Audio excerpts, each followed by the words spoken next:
আসসালামু আলাইকুম। আজকে নতুন একটা ভিডিও নিয়ে আসছি।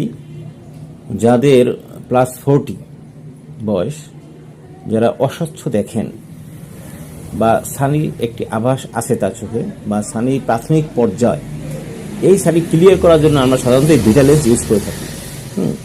ভিটালেন্স এক নাগারে 4 ঘন্টা পর পর এক নাগারে 3 মাস ইউজ করা যাবে। ইউজ করলে মোটামুটি এটা ফল ভালো পাওয়ার আশা করা যায়।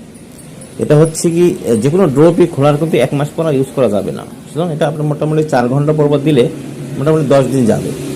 এভাবে হিসাব করে যদি আপনি 3 মাস ইউজ করেন এক নাগারে, অবশ্যই এটা ভালো রেজাল্টের সম্ভাবনা আছে। এটির দাম হচ্ছে 125 টাকা, জেনারেল কোম্পানি। এটা ভালো একটা ঔষধ। 2 চোখে এক ফোঁটা করে দিতে হবে। বেশি ফোঁটা দিয়ে লাভ নেই, কারণ